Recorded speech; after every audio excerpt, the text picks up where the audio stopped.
Bonjour, nous allons revenir sur la psychologie bouddhiste par rapport à ce que nous avions fait précédemment. Nous avions vu les différents types de cognition d'une manière assez abrégée. Ensuite, on a vu pourquoi il était nécessaire de comprendre ces différents types de cognition, puisque notre esprit, c'est ce qui nous fait percevoir les problèmes, les solutions, la souffrance, le bonheur, etc.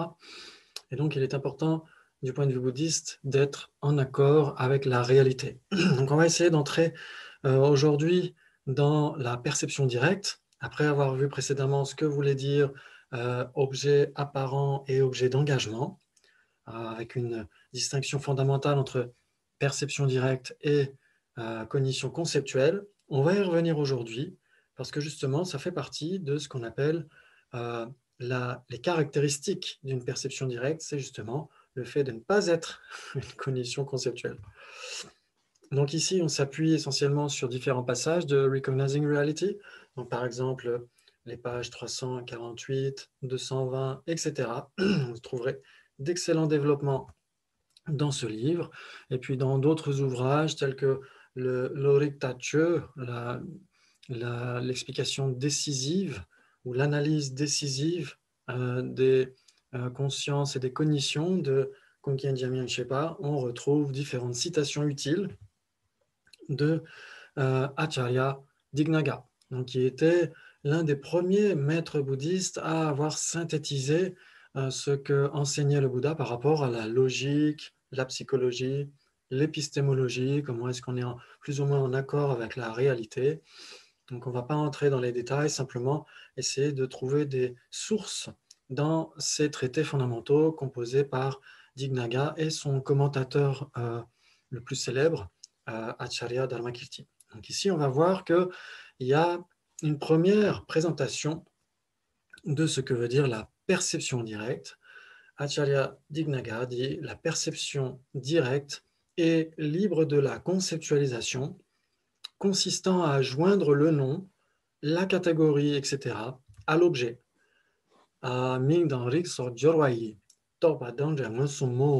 c'est ce qu'on retrouve dans le Pramana Samuccaya d'Acharya Dignaga, donc qui est un compendium sur la cognition valide.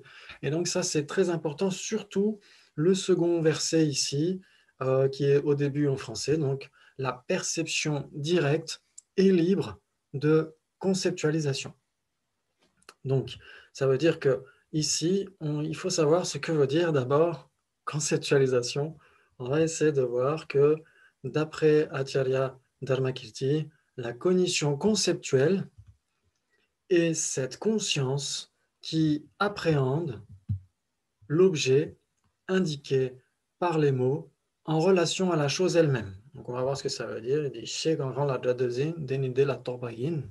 dans le Pramanavartika, donc c'est son commentaire au compendium de cognition valide. Donc il dit que la cognition conceptuelle, c'est une conscience qui appréhende l'objet indiqué par les mots en relation à la chose elle-même.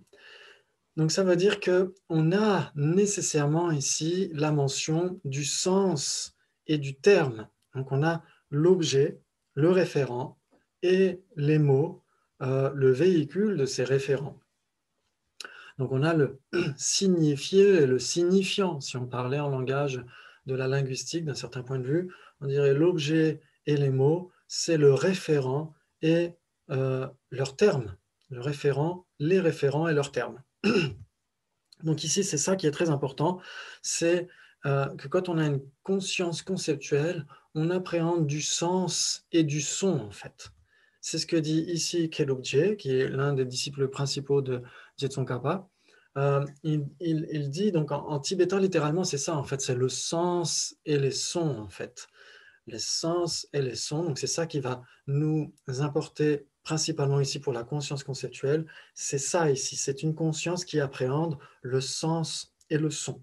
Et donc c'est pourquoi Keduje, lui, il le comprend comme étant le sens des sons, ou le sens du son, Shabdartha en sanskrit, Jadun en tibétain. Donc c'est le sens des termes, le sens du son. Et pour Yongzin Purbuchok, ça va être surtout le sens indiqué par les sons, dans le sens où le sens apposé au son. Le sens et le son qui sont susceptibles d'être associés. Donc, c'est même la définition d'une conscience conceptuelle pour Yongzin Purwuchok, c'est c'est une conscience qui appréhende le sens et le son comme susceptibles d'être mêlés, susceptibles d'être associés. Donc, on va voir ce que ça veut dire. Imaginons, vous êtes dans un pays étranger, vous êtes en Inde par exemple, et vous vous rapprochez d'un marché. Imaginons que ce soit la première fois que vous goûtiez à un fruit exotique, par exemple une mangue.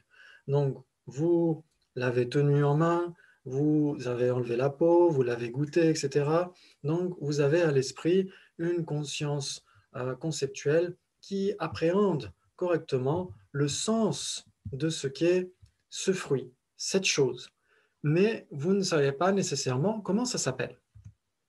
Donc, vous n'avez pas nécessairement le son. Vous avez l'image, vous n'avez pas le son, à un certain point de vue. Vous avez l'image mentale, la représentation conceptuelle, mais vous ne savez pas comment ça s'appelle. Donc, vous pourriez être tenté de l'appeler tout simplement un fruit ou lui donner votre propre nom. Si vous trouvez ça délicieux, vous dites c'est le fruit des dieux, par exemple, pourquoi pas. Mais ce ne sera pas nécessairement le terme qui est généralement employé dans le pays où vous êtes. Très bien, donc après, on vous dit, ça s'appelle am en hindi par exemple, et à ce moment-là, vous pouvez connecter les deux. À ce moment-là, vous avez l'image et le son. Vous avez la représentation conceptuelle du sens de ce que veut dire ce fruit, puisque vous y avez goûté, vous avez la représentation correcte par rapport à sa saveur, par rapport au fait que c'est un fruit, etc. Donc vous avez la généralité de sens et vous avez la généralité de son qui sont associés. Donc c'est pourquoi votre conscience conceptuelle appréhende la généralité de sens et la généralité de son comme susceptibles d'être associées. C'est ça que ça veut dire. On verra dans la playlist par rapport à la philosophie la suite des divisions terminologiques des généralités. Donc on verra justement les généralités de sens à ce moment-là. Mais pour l'instant, essayez simplement de comprendre qu'il s'agit simplement de la représentation conceptuelle, du sens des choses, plutôt que du son, que du terme lui-même. Donc imaginons que vous soyez dans un autre contexte, vous êtes chez les Tibétains par exemple, et vous entendez le mot métaux, par exemple. Donc, vous n'avez pas encore appris la langue, vous ne savez pas de quoi il s'agit, tout simplement. Donc, vous avez dans votre esprit une généralité de sons. Vous avez le terme, le son, méthode qui résonne dans votre esprit, mais il n'a aucun référent véritable. Vous n'avez pas encore compris ce que ça voulait dire. Si on vous montre ce que ça veut dire, une fleur, à ce moment-là, là aussi, vous avez la capacité d'associer les deux. Donc ça veut dire qu'on peut se retrouver dans ces deux contextes-là, soit on a l'image et pas le son, soit on a le son et pas l'image, et à ce moment-là, on n'arrive pas à faire de connexion. Mais si on a les deux, à ce moment-là, on peut, à ce moment-là, associer les deux. On peut avoir le son et l'image en même temps. Donc c'est un petit peu comme ça que ça fonctionne. Et donc si vous avez suivi dans la playlist sur la philosophie, une vidéo sur les définiendums et les définitions, ça rejoint un petit peu tout ça. Ça veut dire que quand on désigne quelque chose, à ce moment-là, il s'agit du terme, le nom qu'on donne. Et donc, quand on parle de la définition, c'est l'ensemble des caractéristiques elles-mêmes. Donc, c'est le sens lui-même. C'est pour ça, ici, on retrouve le son et le sens. Quand on a à l'esprit feu, on a à ce moment-là le son, mais on doit savoir ce que veut dire feu, chaud et brûlant. Donc, on a les caractéristiques, on a la définition à l'esprit. Et donc, à ce moment-là, on apprend généralement d'abord la définition d'abord. C'est ensuite qu'on peut apposer un terme. Une fois qu'on a compris, on a rapproché notre main du feu, on sait que c'est chaud et que ça peut brûler, etc. Et à ce moment-là, on peut nous désigner, voilà le feu. Et donc, c'est parce qu'on a d'abord compris la définition, on a d'abord compris les caractéristiques. Et ensuite, on peut y associer le terme qu'on y appose. Et on peut ensuite mêler les deux. Donc, c'est pourquoi, là, c'est dans le domaine de la conscience conceptuelle. Mais la perception directe, elle, est libre de conceptualisation. Donc c'est là qu'on a compris ce que veut dire conceptualisation. La perception directe n'est pas une conscience qui appréhende le sens et le son comme susceptibles d'être associés. Ça veut dire que la perception directe, il n'y a pas les sous-titres. C'est simplement l'information qui est apportée, nue et directe, à la conscience. Bien sûr, il y a des débats là-dessus, comme d'habitude. Toutes les écoles ne seront pas nécessairement d'accord là-dessus. Il y a des débats entre les traditions hindoues et les traditions bouddhistes. C'est ça où justement on peut voir une richesse de diversité de points de vue et même un raffinement dans les compréhensions, puisque grâce à Acharya Dignaga et Acharya Dharmakirti en particulier, on a pu raffiner des points de vue par rapport à ce qu'on pouvait trouver avant, puisqu'il y avait des objections, des arguments, des contre-arguments de part et d'autre, et c'est comme ça que les points de vue ont pu être raffinés. Là, on a un exemple, c'est que par exemple, si on dit une perception directe et libre de conceptualisation, est-ce que une conscience visuelle qui appréhende un mirage, elle est totalement en accord avec son objet? Elle est libre de conceptualisation, on est d'accord, mais est-ce qu'elle est en accord avec son objet? Dans ce cas-là, c'est difficile à dire parce que là, on a l'impression de voir la marée ou un fleuve, une rivière presque asséchée. On a l'impression de voir de l'eau, alors qu'il n'y a pas d'eau. Il n'y a pas de flaque d'eau, il n'y a pas de rivière, il n'y a pas la mer qui est en train de monter, etc. Donc là, c'est une cognition fausse. Notre esprit n'est pas en accord avec la réalité. Donc on verra les différents types d'obstacles à la perception directe et la perception directe valide en particulier. On verra ça progressivement, tranquillement. Mais là, on essaye d'abord de voir ce qu'est une perception directe. Donc c'est pourquoi, une fois que Acharya Dignaga a dit la perception directe est libre de conceptualisation, ensuite on retrouve dans les commentaires d'Acharya Dharmakirti et puis les commentaires ultérieurs, indiens et tibétains, la mention non erronée. Ça veut dire que la perception directe doit non seulement être libre de la conceptualisation, mais elle doit être aussi non erronée. Donc c'est la définition ici que donne Yongzin Purbuchok, Tawa Dondeshim Matruverikpa, Lo Ngunsum Betsenyi ou Ngunsum Gitsenyi, c'est pareil. Donc la définition d'une perception directe, c'est une cognition libre de conceptualisation et non erronée. Donc, normalement, vous avez suivi la vidéo précédente, comme quoi il y a une distinction entre une cognition erronée et une cognition fausse. Une cognition fausse se trompe à l'égard de son objet d'engagement, l'objet qu'elle est censée comprendre.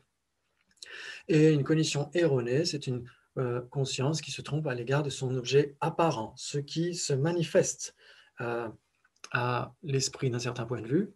Donc, pour une perception directe, on avait vu que la plume, qui est l'objet d'engagement, et la plume, qui est l'objet apparent, sont équivalentes. Donc ça veut dire que si une perception ou une cognition non conceptuelle se trompe à l'égard de son objet apparent, elle se trompe nécessairement à l'égard de son objet d'engagement. Donc c'est une cognition fausse.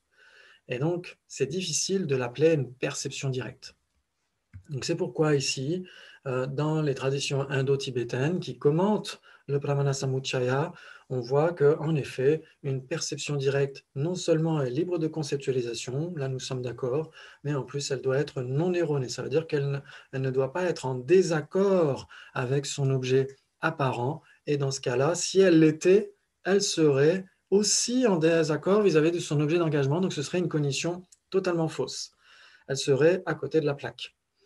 Donc, on verra prochainement des développements par rapport à ça. On verra les divisions des perceptions directes.